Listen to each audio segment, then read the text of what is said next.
students, welcome back to the channel. I hope you have enjoyed the videos from Unit 1 all the way to Unit 4. Today we'll be looking at Unit 5 and Unit 6, which is the listening skill and how we teach it in the classroom. Okay, remember that this is for teaching English first additional language. So a short recap of what we will look at. We will first look at listening. We will also look at how listening is influenced by short-term and long-term memory. We will then refer to CAPS and what CAPS says about teaching listening. Listening as an active process, different prescribed reading texts for different grades. And then we will look at the play, listen, confirm, and react pattern. We will then be looking at the listening process and then at assessment and questions. Right, so the listening skills. Winston Churchill said that courage is what it takes to stand up and speak, but courage is also what it takes to sit down and listen. So, you need to understand that teaching listening is a very important aspect in English, as it's not something that, learners are able to do automatically by themselves.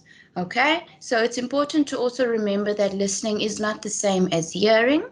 Listening is receiving the sound waves and paying attention to them, and then of course the message is stored for retrieval at a later stage. So you can already see the connection between storing information, so remembering information, and listening and not only hearing. All right, so listening happens in different stages. So the first one is hearing. So stage 1 is when, the sound waves are entering the ear, and they then stimulate the sensory receptors within the ear. Okay, then stage 2 is understanding these sounds that the learner is hearing. Okay, remember that they also need to almost listen with their eyes. So if you have certain facial expressions, they will have connections to what sounds they are hearing. So they bring all of this together. Okay, so remember that it's not only words but sounds. So for example, when you say it's not really a word, but the children can see that you are agreeing with them by shaking your head and making the sound. Okay, so stage 2 is understanding. Stage 3, we move on to remembering. So when an individual has not only received and interpreted a message, they have also stored it in their memory bank. Okay, so sometimes children will listen to information, but they need to remember it to use it at a different stage of the day or of the week. Okay, so that's stage 3. Stage 4 is then evaluating the information that they have listened to. So active listeners participate in listening at this stage, weighs evidence, sorts facts from opinion, and determines the presence or absence of bias or prejudice. So here they start using the information and sorting and categorizing the information that they have, understood and remembered. Okay, stage 5 is now when they respond back, so giving a verbal or non-verbal feedback, and this is the successful rate in transmitting or receiving a message. So the goal is to always reach stage 5 of the listening skill process, where children are able to engage with the information that they have listened to. So some facts about listening in terms of what CAPS says. Learners should be able to experience situations that will help them interpret non-verbal messages. So it's important that, when teaching listening, we're not only speaking about verbal communication, but also non-verbal messages should be incorporated in your lesson. Okay? Actively participate in experience that will improve their listening skills. So remember, it's not always about just providing a listening comprehension. It's about giving learners the opportunity to listen to different kinds of texts, and then also for them to obviously, participate and engage in conversations in terms of the texts. Okay?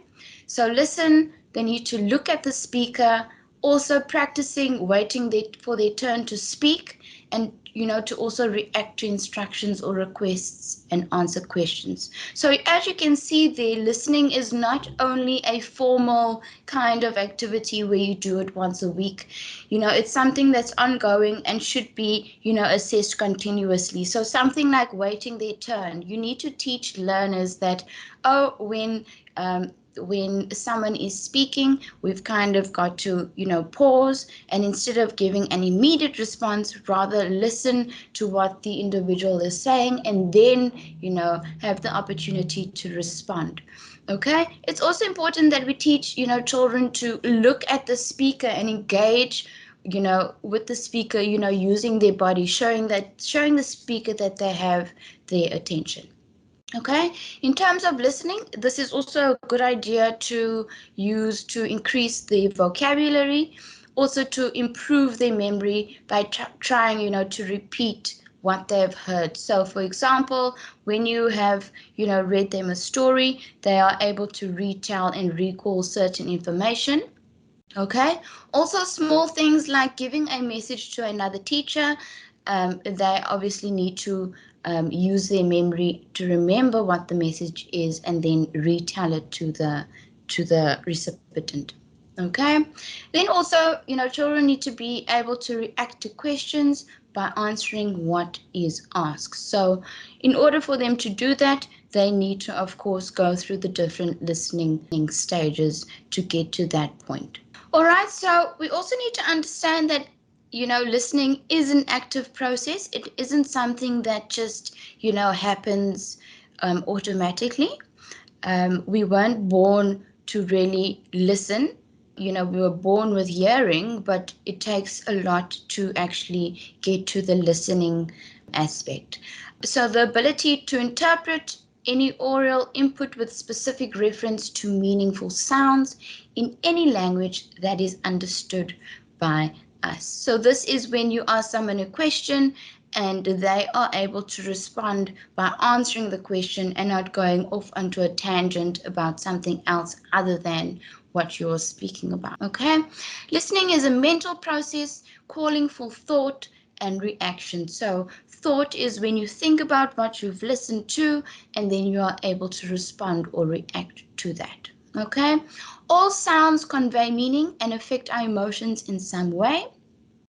So, as I said earlier, we're not only listening for words, but we are also listening for sounds, and sounds can also, give meaning to certain things. Okay, to listen when people speak, not only to get information, but also to establish a basis for sharing concerns or trying to understand the way we view events or situations.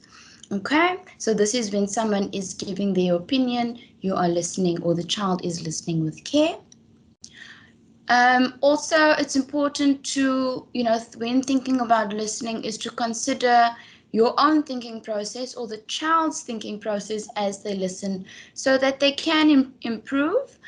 This is also a great way to get children to self-assess after a listening activity to say where do they need to improve. So it could be the pre-listening stage where they struggle to kind of settle down, or the post-listening stage where they struggle with answering questions about what they've listened to. So did they really listen with care? So, it gives them some opportunity to self-assess. Okay, then meaningful listening is not a passive experience, and listening well is their responsibility. So it's good also before a listening activity to always set up some expectations with your children and tell them, right, we're going to listen to an interview, and remember it's your responsibility to think about and to listen and to see how well you are listened to, for them to really be engaged within that actual listening step of the activity. Okay, and then also make it meaningful, so something that children will find interesting, something that children will really want to listen to, because then it takes away that meaningful aspect. Okay, and in relation to that, select relevant information and focus on, the key ideas of what you want children to actually engage with. Okay, and then we do not only listen to communicate or to respond, but we listen for aesthetic reasons, and it helps us to appreciate certain things like music and movies. Okay.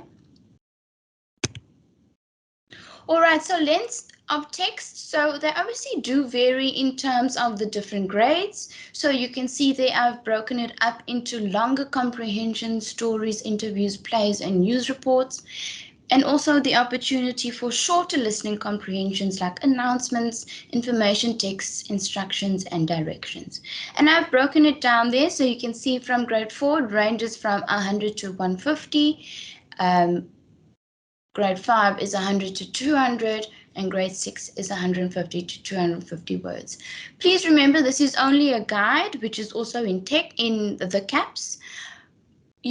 If you have grade 4 learners and they are really, they really enjoy the listening activities, and you're finding that, 150 words is too short for their longer comprehensions, you can then push it up to 200 words, okay? You just need to, of course, use your own discretion there, depending on what your learners find easy or what your learners find difficult, okay? You could be in a grade 5 class and 200 words is way too long. Then you can, push it down to 150. All right. Then we have the shorter listening comprehension. So grade 4 is 40 to 60 words, grade 5, 50 to 70, and grade 6, 60 to 80. And again, there you can, use your own discretion according to your learners' abilities. All right, so the prepare, play, listen, confirm, and react pattern is basically the framework for listening. So this is kind of the listening process that we would take them through within a lesson. Okay, so the first step is obviously to prepare learners to listen. So these are where your pre-listening activities come in, where you set the expectations for the learners, get them settled, get their attention, and make sure they're ready to listen. Okay, then we move on to play. So here we are going to play the content, the stories or the recordings or the interviews or whatever it is that you are going to be playing for them. Remember, it's also important that we don't always read out the listening comprehension. It's a nice way to almost, play a story or play a recording. It does, take away the, it's almost not always like a normal comprehension. It's actually something that they're listening to. You can even get a friend or a colleague to record themselves reading a recording for your class, and then you can play it for them to listen to. Okay, you can also get a lot of content from YouTube and so forth. There are a wide variety of resources out there that you can play for your class. Okay, the third step is, of course, they have to listen actively. You may also play it more than once for them so that they have an opportunity to listen actively, and also they may have missed some information on the first step, or maybe they weren't listening too well on the first play. This gives them the opportunity to re-listen. Right, then step number 4 is to confirm. So learners confirm their understanding. Here you can engage some kind of, discussion with them. You can ask questions, they can ask you questions, and so forth. And then number 5 is they respond to the listening task by, performing certain activities. So, it doesn't only have to end at a discussion. You can then, incorporate some questions that they can complete independently, and you can use that in some form of assessment as well. Right, so going through the different stages. So the pre-listening activities, which is where you need to contextualize learners to the material they are going to listen to, set up the expectations, and also introduce vocab that may be unfamiliar to them.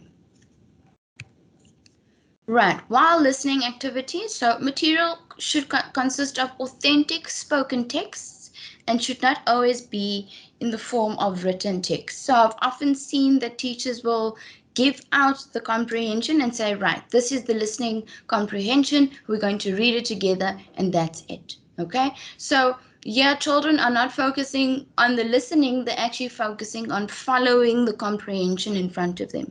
So rather play the comprehension to the class rather than let them follow along on the text. Okay, so yeah, also they need to listen attentively. I have provided the page details for the study guide for you to reference back. So you're always welcome to pause, this video, go quickly read page 54, and then you can continue. Okay, then we move on to post-listening activities. So this is a meaningful follow-up where, children are able to react to what they've listened to. They're able to give back, feedback on what they've listened to and so forth. Okay, and a listening activity should always be followed up by some kind of activity. Even if it's verbally, it doesn't always have to be written, but again, those written tasks you can easily use as an assessment for their report and so forth. So you can start off, in the beginning of the year, just allow learners to respond to a listening text by verbally reacting, and then later on in the year you can incorporate more written tasks so that they know what the expectation is. They actually do need to listen, they actually do need to remember and engage with the task. Right, so in terms of assessment, it is important to credit the appropriate response and not evaluate spelling and grammar. Okay, so a lot of the time we as teachers will focus on, their writing and focus on their spelling and grammar and what words they used, their sentence structure and so forth. Remember, the important thing with listening is it, can a child remember, can they recall, and can they answer questions in terms of the listening tasks. So when you are assessing them, ensure that you are actually assessing the listening skills specifically and not anything else. Okay, learners could actually ask themselves also the following questions to self-assess themselves. Could I identify the main idea? Did I try to understand how the presentation was organized? And did I keep the purpose of listening in mind? Okay, so you could always, print those questions up and put them up in your class and get children to ask themselves that these questions. They can also peer assess each other and ask their friend, could you identify the main idea? Did you understand the purpose of the listening text? Okay. All right, and then lastly, these questions will be posted up on the forum. It is important that you engage in the forum so that you can, kind of get an idea of the different parts of listening that we have covered. So the first one is, what is the prescribed length of text that learners should listen to in the intermediate phase? Make a list of activities that you will let learners do to prepare learners for the listening task. Pre-listening tasks are very important. Okay, so make a list of those. Also, what kind of activities would you let learners perform while they are listening to a text? So, for example, would you get them to make some notes? Would you get them to draw some pictures? Would you get them to write down words that they've heard in the listening text? Okay. Make a list of possible activities that learners can perform after they've listened to a text. That's a good idea also to think about. Will you only just give them a list of questions to answer? What exactly, what other kinds of creative activities that you can incorporate in a listening task post-listening stage? How would you go about to assess learners' additional language listening skills in the intermediate phase? So this is important because remember, you also need to think about what did the children listen to, were they able to understand it, and then were they able to, get to that listening actively and with care. So you need to also, maybe think about how you would assess learners. Would you assess with a written task? Would you assess verbally? Which do you think would be more suitable? All right. Thank you everybody for joining the lesson today, and I hope to hear back from you soon.